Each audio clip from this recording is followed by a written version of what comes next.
السلام علیکم۔ آج بدھ ہے، اپریل کی 13 تاریخ۔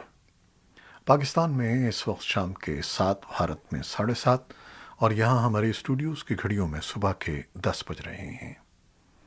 وائس آف امریکہ واشنگٹن کی اردو سروس سے میں ہوں خالد حمید، خبروں کے ایک بلیٹن کے ساتھ۔ امریکی محکمہ خارجہ نے پاکستان سمیت دنیا بھر میں انسانی حقوق کی صورتحال سے متعلق اپنی سالانہ رپورٹ جاری کر دی ہے۔ منگل کو رپورٹ کے اجراء کے موقع پر وزیر خارجہ اینٹنی بلنکن بھی موجود تھے، جنہوں نے کہا کہ وہ دوسری مرتبہ اس سالانہ رپورٹ کے اجراء کی تقریب کا حصہ ہیں، کیونکہ انسانی حقوق امریکی خارجہ پالیسی کے لیے بہت اہمیت رکھتے ہیں۔ اس ضمن میں وزیر خارجہ نے روس کی جارحیت کا ذکر کرتے ہوئے کہا کہ واضح شواہد موصول ہو رہے ہیں جن میں روس یوکرین کے اندر سفاکی کا مرتکب ہو رہا ہے۔ ان کا کہنا تھا کہ لاشیں سڑکوں پر دیکھی جا رہی ہیں اور عام شہریوں کے املاک تباہ ہو گئے ہیں۔ وزیر خارجہ نے کہا کہ محکمہ خارجہ کی سالانہ رپورٹ میں تقریباً 200 ممالک کے اندر انسانی حقوق کی صورتحال بیان کی گئی ہے، اور جو ریکارڈ دیا گیا ہے وہ بہت جانچ پڑتال کے بعد شامل کیا گیا ہے۔ ان کے بقول امریکہ خود پر بھی انہی معیارات کا اطلاق کرتا ہے جو وہ باقی دنیا میں انسانی جمہوری حقوق کے احترام کے لیے دیکھنا چاہتا ہے۔ ان کا کہنا تھا کہ امریکہ کے اندر بھی انسانی حقوق کے حوالے سے خدشات اور کوتاہیاں پائی جاتی ہیں۔ انہی معیارات کے تحت تمام ملکوں میں جاری پریکٹسز کا جائزہ لیا گیا ہے، چاہے وہ امریکہ کے دوست ممالک ہوں یا ان کے ساتھ امریکہ کے اختلافات پائے جاتے ہوں۔ محکمہ خارجہ کی اس رپورٹ میں پاکستان سے متعلق بھی 72 صفحات پر مبنی ایک باب شامل ہے، جس میں سن 2021 میں انسانی حقوق کی خلاف ورزیوں کا احاطہ کیا گیا ہے۔ محکمہ خارجہ کی اس رپورٹ میں دعویٰ کیا گیا ہے کہ پاکستان کے اندر غیر قانونی عسکری مسلح گروپوں بشمول طالبان کی حمایت کی گئی، بچوں کو جنگجو بنایا گیا اور آزادی اظہار اور میڈیا پر قدغنیں لگائی گئیں۔ رپورٹ میں کہا گیا ہے کہ صحافیوں کے خلاف تشدد روا رکھا گیا، انہیں بلا جواز قید میں رکھا گیا یا ان کو غائب کر دیا گیا۔ سینسرشپ اور ہتک عزت کے مجرمانہ قوانین بنائے گئے۔ رپورٹ کے مطابق پاکستان کی سیاسی جماعتیں انتخابات میں فوج کی مداخلت پر تشویش کا اظہار کرتی رہی ہیں۔ پاکستان میں انسانی حقوق کے لیے کام کرنے والے رہنماؤں اور مبصرین نے امریکی محکمہ خارجہ کی رپورٹ کو زمینی حقائق کے قرائب قرار دیتے ہوئے حکومت پر زور دیا کہ رپورٹ میں اٹھائے جانے والے ان مسائل کے تدارک پر کام کیا جانا چاہیے۔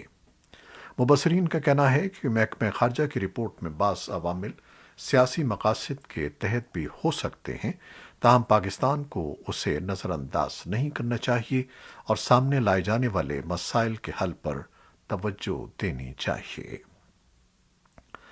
انسانی حقوق کمیشن آف پاکستان HRCP کی سابق چیئرپرسن زہرا یوسف کہتی ہیں کہ امریکی محکمہ خارجہ کی رپورٹ میں سامنے لائے جانے والے مسائل زیادہ تر وہی ہیں جن پر HRCP کی سالانہ رپورٹ میں بھی بات کی گئی ہے۔ وائس آف امریکہ سے گفتگو میں ان کا کہنا تھا کہ پاکستان میں حالیہ عرصے میں جس شعبے کو سب سے زیادہ پابندیوں اور سختیوں کا سامنا رہا وہ اظہار رائے اور آزادی صحافت ہے۔ رپورٹ پر پاکستان حکومت اور وزارت خارجہ کی طرف سے فوری رد عمل سامنے نہیں آیا ہے۔ اسلام آباد نے امریکہ اور بھارت کے درمیان 2+2 وزارتی سطح کے مذاکرات میں پاکستان کے غیر ضروری تذکرے کو 2 ٹوک انداز میں مسترد کر دیا ہے۔ دفتر خارجہ کی جانب سے جاری بیان میں کہا گیا ہے کہ یہ افسوسناک ہے کہ دو طرفہ تعاون کا فورم ایک تیسرے ملک کو ہدف بنانے کے لیے استعمال کیا جا رہا ہے، جو سیاسی مصلحت اور دہشت گردی کے ابھرتے اصل خطرات سے توجہ ہٹانے کے لیے ہے۔ واشنگٹن ڈی سی میں بھارت اور امریکہ کے درمیان جاری 2+2 ڈائیلاگ کے اختتام پر جاری مشترکہ بیان میں پاکستان پر زور دیا گیا تھا کہ وہ دہشت گردی کے خلاف ٹھوس کارروائی کرے اور اپنی سرزمین کو کسی بھی ملک کے خلاف استعمال نہ ہونے دے۔ اور اب یوکرین روس جنگ کی تازہ ترین صورتحال۔ توقع ہے کہ امریکہ جلد ہی یوکرین کے لیے $75 کروڑ تک کی اضافی سیکیورٹی امداد کا اعلان کرے گا۔ امریکہ کی جانب سے یہ اقدام یوکرین کے صدر ولادیمیر زیلنسکی کے روسی افواج کو پسپا کرنے کے لیے مزید مدد کی اپیل کے تناظر میں ہوگا۔ کانگریس کے ایک سینئر معاون نے خبر رساں ادارے رائٹرز کو بتایا کہ جب حتمی پیکج ابھی زیر بحث ہے، اس میں بھاری زمینی توپ خانے کے نظام سمیت ہاوٹزر کی امداد شامل ہونے کا امکان ہے۔ امریکی صدر جو بائیڈن اور برطانوی وزیر اعظم بورس جانسن نے منگل کو وائٹ ہاؤس کے بیان کے مطابق روس کی طرف سے جاری مظالم کے پیش نظر یوکرین کو سلامتی اور انسانی امداد فراہم کرنے کے اپنے عزم کا اعادہ کیا۔ صدر جو بائیڈن نے روس کے صدر ولادیمیر پوٹن پر یوکرین میں نسل کشی کا الزام لگایا ہے۔ ریاست آئیوا کے دورے کے دوران انہوں نے تیل کی قیمتوں میں کمی کی ضروریات پر بات کرتے ہوئے کہا کہ لوگوں کے خاندانی بجٹ یا ان کی اپنی گاڑیوں میں تیل بھرنے کا تعلق نصف دنیا سے ہے۔ یہ ایک ڈکٹیٹر کے اس فیصلے پر نہیں ہونا چاہیے جس کے تحت وہ کسی دوسرے ملک پر حملہ کر دے یا وہاں نسل کشی کرے۔ بائیڈن نے صحافیوں سے بات کرتے ہوئے روس کے اقدامات کو نسل کشی کے طور پر بیان کرنے کا دفاع کیا۔ انہوں نے مزید کہا کہ ہم وکلاء کو بین الاقوامی سطح پر فیصلہ کرنے دیں گے کہ آیا یہ نسل کشی ہے، لیکن مجھے یقینی طور پر ایسا ہی لگتا ہے۔ یوکرین کے صدر ولادیمیر زیلنسکی نے منگل کو دیر گئے ٹویٹ کیا کہ ہم اب تک فراہم کردہ امریکی امداد کے شکر گزار ہیں اور ہمیں روسی مظالم کو روکنے کے لیے فوری طور پر مزید بھاری ہتھیاروں کی ضرورت ہے۔ پینٹاگون بدھ کے روز سب سے بڑے امریکی دفاعی کانٹریکٹرز کے سربراہوں کے ساتھ ایک خفیہ میٹنگ کر رہا ہے تاکہ یوکرین کی ہتھیاروں کی ضروریات کو پورا کرنے پر تبادلہ خیال کیا جا سکے۔ نائب وزیر دفاع کیتھلین ہکس نے صحافیوں کو بتایا کہ وہ مذاکرات میں شرکت کریں گی۔ روس کے یوکرین پر تقریباً 1.5 ماہ سے جاری حملے کو ختم کرنے کی امید کی جا رہی تھی، لیکن صدر پوٹن نے منگل کو روس کے مشرق بعید میں واسٹوچنی خلائی لانچ کی تنصیب پر کارکنوں سے بات کرتے ہوئے اس امید کو ختم کر دیا۔ روسی رہنما نے کہا کہ لڑائی اس وقت تک جاری رہے گی جب تک کہ فوج اپنے ملک کے عظیم اہداف کو حاصل نہیں کر لیتی۔ پوٹن نے اس عزم کا بھی اظہار کیا کہ روس کی فوج پرسکون طریقے سے آگے بڑھ رہی ہے۔ انہوں نے امن مذاکرات کی ناکامی کے لیے یوکرین کو مورد الزام ٹھہرایا۔ اور اب پاکستان، جنوبی ایشیا اور دنیا بھر سے ملنے والی خبریں۔ پاکستان کے وزیر اعظم شہباز شریف ملک کے وزیر اعظم منتخب ہونے کے بعد آج کراچی کے دورے پر ہیں۔ بانی پاکستان قائد اعظم محمد علی جناح کے مزار پر حاضری کے بعد انہوں نے وزیر اعلیٰ ہاؤس سندھ میں صوبے میں جاری ترقیاتی کاموں سے متعلق اجلاس کی صدارت کی، جس میں صوبائی حکومت نے مطالبہ کیا کہ ملک کے سب سے بڑے شہر کراچی میں کراچی سرکولر ریلوے کے منصوبے کو مکمل کرنے کے لیے اسے چین پاکستان اقتصادی راہداری میں شامل کیا جائے۔ پاکستان کے صوبے خیبر پختونخوا کے مختلف جنوبی اضلاع بالخصوص افغانستان سے ملحقہ سرحدی علاقوں میں تشدد اور سیکیورٹی فورسز پر عسکریت پسندوں کے ہلاکت خیز حملوں میں اضافے نے عام لوگوں کو بھی پریشانی سے دوچار کر دیا ہے۔ حکومتی عہدیداروں کا موقف ہے کہ حکومت کے ساتھ مصالحت کے لیے مذاکرات کے معاملے پر کالعدم شدت پسند تنظیم تحریک طالبان پاکستان منقسم ہے اور زیادہ تر عسکریت پسندوں نے اب سیکیورٹی فورسز کے اہلکاروں کے خلاف حملے تیز کر دیے ہیں۔ پچھلے 3 دنوں کے دوران جنوبی وزیرستان، کلاچی، ڈیرہ اسماعیل خان اور باجوڑ میں عسکریت پسندوں کی کارروائیوں میں فوج کے ایک میجر سمیت 7 سیکیورٹی اہلکار اور ایک مذہبی شخصیت جان سے ہاتھ دھو بیٹھیں اور 7 زخمی ہوئے، جبکہ رواں ماہ اب تک ہونے والے واقعات میں کم از کم 15 پولیس والے جان سے گئے اور 1 درجن کے لگ بھگ زخمی ہوئے ہیں۔ تجزیہ کاروں کا موقف ہے کہ دہشت گردی کے خاتمے کے لیے حکومت کی پالیسی پر نظر ثانی کی ضرورت ہے۔ وزیر اعلیٰ محمود خان کے مشیر برائے اطلاعات بیرسٹر محمد علی سیف کا کہنا ہے کہ مخالفت کے باوجود حکومت کا عدم تنظیم کے ساتھ مصالحت کے لیے تیار ہے، تاہم حکومت کسی بھی طور پر عسکریت پسندوں کی سرگرمیوں پر خاموش تماشائی نہیں ہے، بلکہ سیکیورٹی فورسز کے اہلکار وقتاً فوقتاً عسکریت پسندوں کے حملوں کو ناکام بناتے رہے ہیں۔ امریکہ نے گزشتہ سال اگست میں امریکی انخلا کے بعد افغانستان میں انسانی حقوق کی پیش رفت میں زبردست کمی کو نوٹ کیا ہے۔ انسانی حقوق کے بارے میں سن 2021 کی رپورٹ میں طالبان کے قبضے سے پہلے اور بعد میں افغانستان میں انسانی حقوق کے اہم مسائل کی نشاندہی کی گئی ہے۔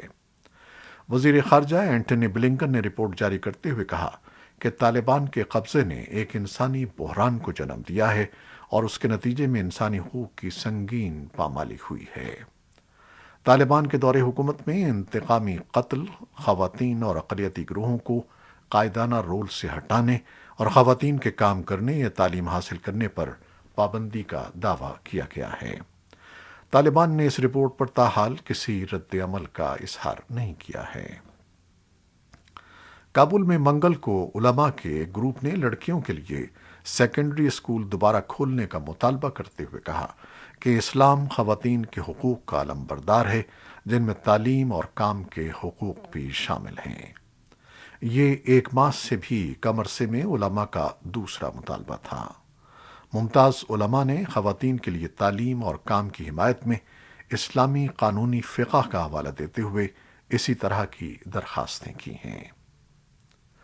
سری لنکا کی حکومت کا کہنا ہے کہ وہ اپنے غیر ملکی قرضوں کی ادائیگی کو معطل کر رہا ہے، جن میں بانڈز اور حکومت سے حکومت کو دیے جانے والے قرضے بھی شامل ہیں۔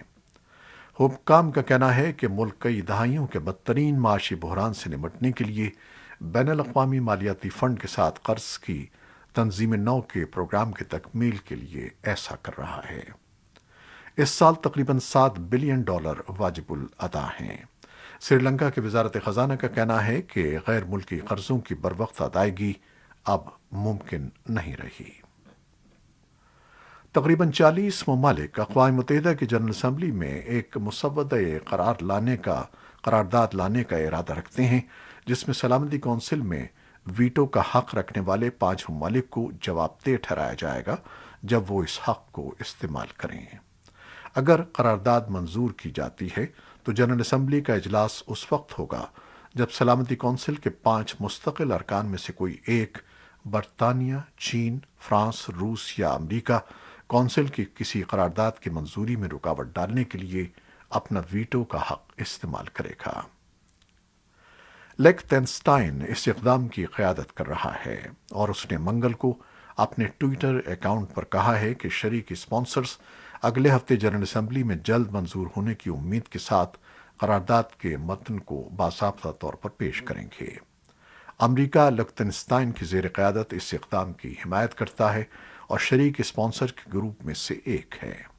امریکی سفیر لنڈا تھامس گرین نے ایک بیان میں کہا کہ بعض اوقات ایسا ہوتا ہے کہ 5 میں سے کوئی ایک ملک فیصلہ کرتا ہے کہ کوئی مخصوص قرارداد بین الاقوامی امن اور سلامتی کو آگے نہ بڑھائے اور وہ اپنا ویٹو کا حق استعمال کرے گا، لیکن انہیں اپنے فیصلے کی وضاحت کے لیے تیار رہنا چاہیے۔ امریکہ میں گزشتہ برس کے مقابلے میں مارچ سن 2022 میں اشیاء ضروریہ کی قیمتوں میں 8.5% کا اضافہ ہوا ہے، جو 40 سے زائد برسوں کے دوران سب سے بڑا سالانہ اضافہ ہے۔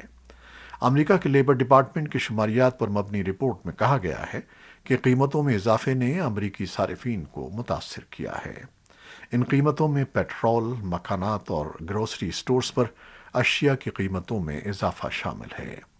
فروری سے مارچ کے دوران افراط زر کی شرح 1.2% بڑھ گئی، جو جنوری سے فروری تک میں فیصد کے 8ویں حصے سے زیادہ ہے۔ اسرائیلی پولیس کا کہنا ہے کہ ایک اہلکار نے ایک فلسطینی شخص کو گولی مار کر ہلاک کر دیا، جس نے سیکیورٹی چیکنگ کے دوران اس پر چاقو سے وار کیا تھا۔ مسلمانوں کے مقدس مہینے رمضان کے دوران یہ تازہ ترین پرتشدد واقعہ تھا۔ حکام نے بتایا کہ اس شخص نے ایک تعمیراتی مقام کے قریب چاقو سے ایک افسر پر وار کیا۔ معمولی زخمی ہونے والے افسر نے اس شخص کو گولی مار کر ہلاک کر دیا۔ پولیس نے بتایا کہ حملہ آور کا تعلق مقبوضہ مغربی کنارے کے علاقے ہیبرون سے تھا۔ اس فائرنگ سے حالیہ دنوں میں ہلاک ہونے والے فلسطینیوں کی تعداد بڑھ کر 5 ہو گئی ہے۔ ان میں ایک غیر مسلح خاتون بھی شامل ہے جسے بیت اللحم میں ایک چوکی پر گولی مار کر ہلاک کر دیا گیا تھا۔ کورونا وائرس سے متعلق خبریں۔ امریکہ میں امراض کے کنٹرول اور روک تھام کے مراکز نے اس ماہ اپنے ملک میں ہونے والی اموات کے اعداد و شمار کو اپ ڈیٹ کیا ہے، جس سے ظاہر ہوتا ہے کہ گزشتہ سال 3.46 ملین سے زیادہ اموات ہوئی ہیں۔ یہ سن 2020 کی ریکارڈ تعداد سے تقریباً 80,000 زیادہ ہے۔ ماہرین کا کہنا ہے کہ کووڈ وبا اس کی کلیدی وجہ تھی، لیکن منگل کو جاری ہونے والی ایک نئی تحقیق سے پتہ چلتا ہے کہ نوعمروں میں منشیات کی زیادہ مقدار لینے سے ہونے والی اموات میں بے مثال اضافہ بھی ایک وجہ ہے۔ محققین سمجھتے ہیں کہ سن 2021 میں امریکی اوسط عمر میں مزید 5 یا 6 ماہ کی کمی آئی ہے۔ عالمی ادارہ صحت یا WHO نے پیر کے روز کہا کہ وہ کورونا وائرس کے انتہائی منتقل ہونے والی قسم اومیکرون کی 2 نئی ذیلی قسموں کے کیسز کا سراغ لگا رہا ہے تاکہ یہ اندازہ لگایا جا سکے کہ آیا وہ زیادہ متعدی ہیں یا زیادہ خطرناک۔ ادارے نے نگرانی کے لیے اپنی فہرست میں BA.4 اور BA.5 کو شامل کیا ہے، جو اصل BA.1 اومیکرون کی مختلف اقسام ہیں۔ WHO نے کہا کہ اس نے ان کی اضافی تبدیلیوں کی وجہ سے ان کا سراغ لگانا شروع کیا ہے، جن کا مدافعتی صلاحیت پر ان کے اثرات کو سمجھنے کے لیے مزید مطالعہ کرنے کی ضرورت ہے۔ اور اب ایک اعلان۔ اگر وائس آف امریکہ کی ویب سائٹ اردو VOA.com تک رسائی میں آپ کو کوئی مشکل پیش آ رہی ہے تو اس بلیٹن کے ڈسکرپشن میں دیے گئے لنک کے ذریعے ویب سائٹ وزٹ کیجیے۔ منفرد رپورٹس اور دلچسپ تبصروں کے لیے دیکھتے رہیے VOA کا TV پروگرام ویو 360 پیر تا جمعہ شام 7:30 بجے آج نیوز پر۔ یہ تھیں وہ خبریں جو فیس بک لائیو پر ہم نے آپ کے لیے پیش کی۔ ہماری ویب سائٹ، یوٹیوب اور پوڈ کاسٹ پر یہ بلیٹن پوسٹ کر دیا جاتا ہے۔ آپ ہمارے بلیٹن کو شیئر کرتے ہیں اور اپنے کمنٹس میں اپنی محبتوں کا اور دعاؤں کا اظہار کرتے ہیں، اس کے لیے ہم آپ کے فرداً مشکور ہیں۔ اپنی ان محبتوں کو جاری رکھیے گا۔ خالد حمید کو اجازت دیجیے گا۔ اللہ حافظ۔